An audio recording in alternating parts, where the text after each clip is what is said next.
مفتی طارق مسعود کے بیانات کے لیے مفتی صاحب کے آفیشیل چینل مفتی طارق مسعود سپیچز کو سبسکرائب کریں۔ تو اللہ دو طرح سے مدد کرتا ہے، ایک اسباب سے ہٹ کے، جیسے موسیٰ علیہ السلام کی مدد کی، کوئی سبب نہیں ہے، سمندر کو دو ٹکڑے میں ڈیوائڈ کر دیا، چلو بھائی چلو یہاں سے جاؤ، جب فرعون آیا دوبارہ ملا دیا اللہ نے۔ اس طرح سے بھی اللہ مدد کرتا ہے۔ اور ایک یہ کبھی کبھار ہوتا ہے، یہ اللہ کی عادت بولو نہیں ہے، عادت اللہ کی اسباب پیدا کرے گا۔ اللہ کی عادت کیا ہے؟ مثال کے طور پر آپ کمارے چھڑے چھاٹ اللہ سے دعا مانگ رہے ہو میں بھی صاحب اولاد بن جاؤں، تو ایسا نہیں ہوگا آپ کو حمل ٹھہر جائے اور بچہ پیدا ہو جائے، نا۔ یا کوئی لڑکی دعا مانگ رہی ہے اللہ بغیر شوہر کے اولاد دے دے، اولاد دے دے، کوئی آ کے مولوی صاحب کہیں گے تیرا دماغ خراب ہے، شوہر کے بغیر اولاد نہیں ملتی، ہو کیا معاذ اللہ نقل کفر کہ حضرت مریم کو بھی تو بغیر شوہر کے مل گئی تھی۔ بھائی وہ ونس اپون اے ٹائم، کبھی اللہ ایسا کرتا ہے کہ اسباب کے بغیر مدد کر لیتا، ونس اپون اے ٹائم، ورنہ ایسا نہیں ہوتا۔ معجزے کرامات بہت کم ہوتے ہیں اور ان پر شرعی حکم کا مدار نہیں ہوتا، خوب سمجھ لو۔ شریعت جو ہمیں فیصلے کرنے کا حکم دیتی ہے وہ معجزوں اور کرامتوں کو دیکھ کے نہیں بلکہ گراؤنڈ ریئلٹی کو سامنے رکھ کے فیصلے کرنے کا حکم دیتی ہے۔ معجزے کرامت صرف اللہ اپنی قدرت بیان کرنے کے لیے کہ میں یہ بھی کر سکتا ہوں، اس کے زیادہ اس کی حیثیت نہیں ہے۔ مثال کے طور پر آپ فرار ہوئے، کسی ملک میں جنگ چھڑ گئی، آپ بھی مظلوماً فرار ہوئے وہاں سے، اور آپ نے وہ والا راستہ اختیار کیا جہاں سمندر ہے۔ اب کوئی کہہ رہا ہے بھائی وہاں سمندر ہے، پاگل کہاں جائے گا، آگے نہیں ہے، ادھر سے انڈا موڑ سے لیفٹ سائڈ پہ مڑ جا، ادھر سے ہوتا ہوا گلشن اقبال سے ہوتا ہوا ٹھٹھا کی طرف نکل جا۔ وہ کہہ رہا ہے نہیں میں کہاں جاؤں گا، سینڈ سپٹ اور ہاکس بے کی طرف جاؤں گا۔ کسی نے کہا وہاں آگے راستہ بند ہو رہا ہے۔ کہے گا تجھے اللہ کی قدرت پہ یقین نہیں ہے، موسیٰ علیہ السلام بھی تو اسی ٹریک پہ چلے تھے، آگے راستہ بند تھا، اس خدا نے اپنی قدرت دکھائی اور سمندر کو دو حصوں میں تقسیم کر دیا۔ تو میں جب وہاں جاؤں گا آگے اللہ اپنی قدرت سے کشتیاں بھیج دے گا، اللہ اپنی قدرت سے سمندر کو پھاڑ دے گا، تو ہم کہیں گے تیرا دماغ ہو گیا ہے خراب، نہیں آئی میرا خیال ہے بات۔ ہم کیا کہیں گے؟ تیری کھوپڑی ہو گئی ہے آؤٹ۔ ہم کہیں گے بھائی موسیٰ علیہ السلام جان کر اس راستے پہ نہیں چلے تھے، بھول گئے تھے راستہ، چلے تو وہ اس ٹریک پہ تھے جو خشکی کا راستہ جاتا ہے، وہ راستہ ہی بھول گئے، بس اللہ نے اپنی قدرت دکھانی تھی۔ کہ نہیں تم اللہ کی قدرت کے منکر ہو، کیا اللہ سمندر کو دو حصوں میں تقسیم نہیں کر سکتا؟ بھائی کر تو سکتا ہے، تو اللہ کرے گا، کر تو سکتا ہے، لیکن تجھے یہ کس نے کہا کہ کرے گا؟ ایک دفعہ مجھے یاد ہے کوئی مجھے مشورہ دے رہا تھا، کوئی ایسے بے احتیاطی والا مشورہ دے رہا تھا۔ میں نے کہا یار حالات ٹھیک نہیں ہے، اس طرح میرا جانا ایسے موقع پہ وہاں ٹھیک نہیں ہے، آج کل تھریٹس بہت ہیں، تھوڑا پرانی بات ہے، جان کا خطرہ ہے۔ اس نے کہا اللہ نے چاہا تو اللہ بچائے گا۔ میں نے کہا اگر اللہ نے نہیں چاہا تو تیرا باپ بچائے گا پھر؟ نہیں اللہ نے چاہا تو اللہ بچا لے گا۔ یہ تو ہمیں پتا ہے اللہ نے چاہا تو بچائے گا، لیکن مجھے پتا ہے کہ اللہ چاہتا ہے کہ نہیں چاہتا۔ میں بلیچ پی رہا ہوں، اللہ نے چاہا تو اللہ بچا لے گا۔ مجھے پتا ہے یہاں فلاں جگہ پہ دہشت گردی ہے، قتل و غارت ہو رہے ہیں، نہیں جاؤ بھائی، وہاں پہ بم پھٹ رہے ہیں، حالات خراب ہیں، اللہ نے چاہا تو اللہ بچا لے گا۔ تو ٹھیک ہے، بہت سے لوگوں کو اللہ نے بچایا بھی ہے۔ اب کراچی کے جو حالات خراب چل رہے تھے، جگہ جگہ بم دھماکے ہو رہے تھے، بنارس لوگ جاتے تھے نا، وصیت کر کے جاتے تھے کہ میں بنارس جا رہا ہوں، بنارس والا ادھر آتا تھا وصیت کر کے آتا تھا میں انڈا موڑ آ رہا ہوں۔ ایسی جنگ چل رہی تھی، لوگوں نے کہا ویزے لے کے جاؤ بھائی۔ تو کراچی کے حالات دیکھے ہیں نا، تو اس میں کہا جاتا تھا بھائی گھر سے باہر مت نکلو، نہیں جی اللہ بچائے گا۔ اللہ نے چاہا تو اللہ بچائے گا، یقیناً اللہ نے چاہا تو بچائے گا، لیکن اللہ چاہے گا کہ نہیں چاہ رہا ہے یہ ہمیں معلوم نہیں ہے۔ تو چاہتا ہے کہ اللہ چاہے کہ میں بچوں، لیکن اللہ بھی چاہتا ہے کہ تو جو چاہتا ہے وہ ہو۔ تو اس لیے معجزوں اور کرامتوں پر فیصلے نہیں کر سکتے آپ۔ اس کی ایک اور مثال، جب ایک شرعی حکم لوگوں کو بیان کیا جاتا ہے کہ بغاوت کے لیے یا جہاد کے لیے ضروری ہے کہ آپ کے پاس پراپر تیاری ہو، دشمن سے لڑنے کی طاقت ہو، اس طاقت کے بغیر آپ کو نہ جنگ کرنے کی اجازت ہے نہ مسلح بغاوت کی اجازت ہے. جب تک آپ کے پاس پاور نہیں ہے, سامنے ٹینک ہیں آپ کے پاس, اس کے مقابلے میں نہ ٹینک ہے نہ جہاز ہے, کچھ بھی نہیں ہے, تو آپ کیسے بغاوت کرو گے؟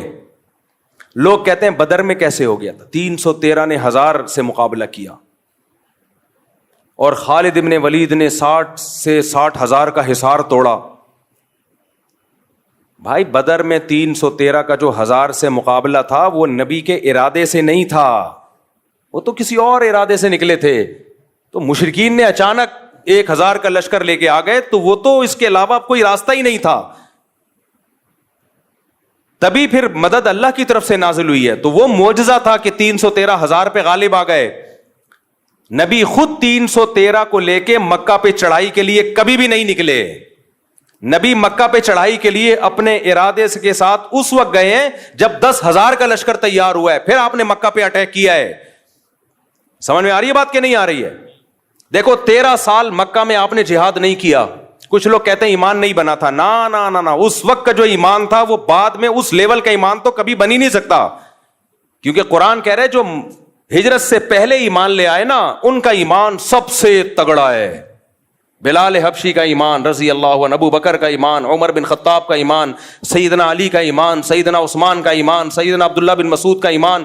یہ وہ لوگ تھے جب اسلام انتہائی کمزور تھا, ایسے پاورفل ایمان والے لوگ تھے یہ. اس وقت منافق کا تصور ہی نہیں تھا. لیکن آپ نے جہاد کیا اس 13 سال میں. بولو صبر صبر صبر صبر کی تلقین. اتنا ظلم ہوا ہے. خباب ابن ارت رضی اللہ تعالیٰ عنہ نبی کے پاس آئے کہ مجھے میرا مالک جو ہے آگ کے انگاروں پہ لٹاتا ہے, اور اتنے بڑے بڑے کھڈے پڑ گئے تھے کمر میں. یا رسول اللہ الا تستنصر لنا, آپ اللہ سے ہمارے لیے مدد کی دعا کیوں نہیں کرتے؟ تو خباب ابن ارت یہ بھی تو کہہ سکتے تھے یا رسول اللہ آپ تلوار اٹھائیں ہم جہاد کرتے ہیں, یا نبی کہتے تلوار اٹھاؤ ہم کیا کرتے ہیں جہاد. نہیں کیا. آپ نے فرمایا صبر کرو, ایک دن آنے والا ہے کہ ایک عورت زیور سے آراستہ ہو کے صنعاء تک چلے گی, اتنا لمبا راستہ طے کرے گی, کوئی اسے خوف نہیں ہوگا, ایسا امن دنیا میں قائم ہونے والا ہے. لیکن تستعجلون, تم جلدی کر رہے ہو, تو کیوں تلوار نہیں اٹھائی؟ اس لیے کہ بہت تھوڑے تھے اور کافر بہت زیادہ پاور میں تھے. گراؤنڈ ریئلٹی اور اسباب کو سب سے زیادہ فوکس اسلام کرتا ہے.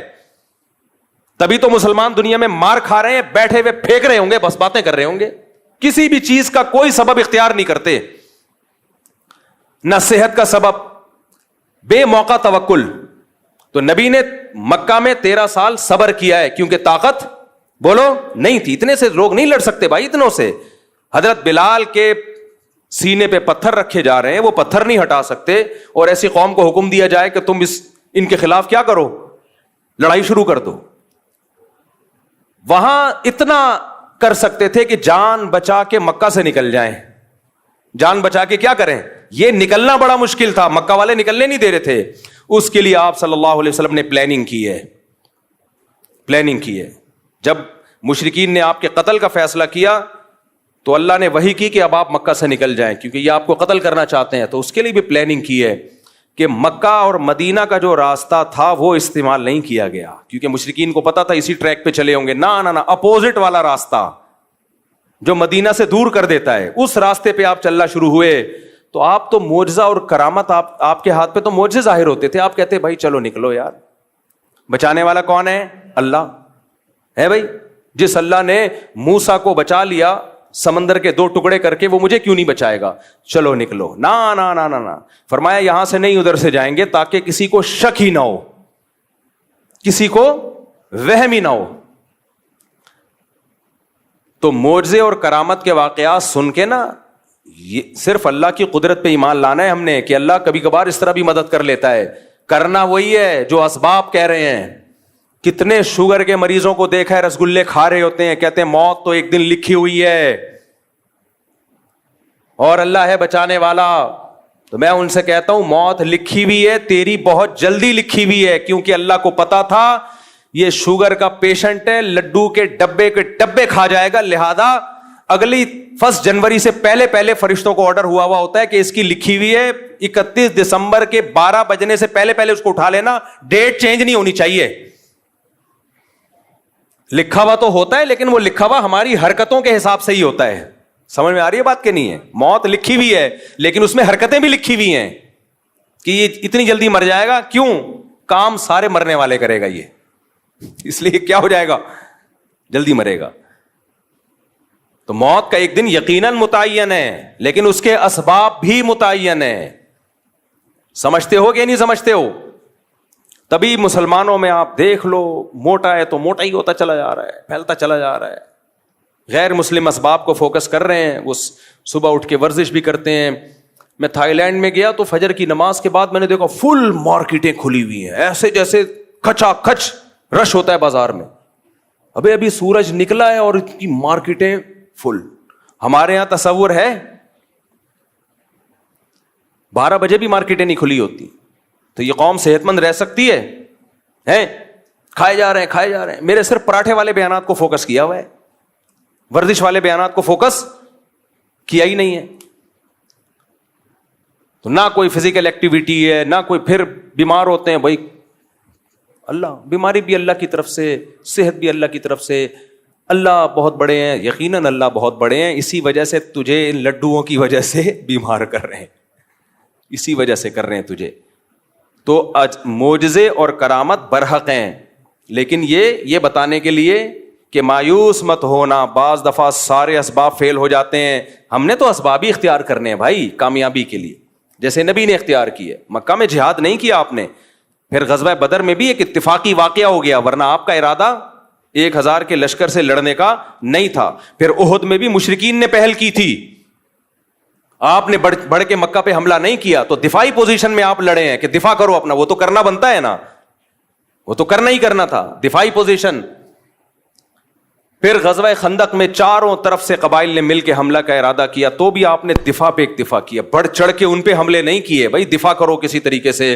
اس میں مشورے لیے. مشورے کیسے لیے؟ صحابہ کرام نے یہ جنگ پہلے کبھی دیکھی نہیں تھی کہ چاروں طرف سے مل کے کوئی حملہ کر لے. تو آپ نے سلمان فارسی کو بلایا کہ فارس میں تم نے کبھی ایسی جنگ دیکھی ہے؟ انہوں نے کہا ہاں ہم نے دیکھی ہے. کیا کرتے ہو؟ خندقیں کھودتے ہیں ہم تاکہ دشمن اندر نہ آئے. اب اس کے علاوہ کوئی آپشن ہی نہیں تھا. وہ خندقیں کھودنا آسان کام نہیں تھا.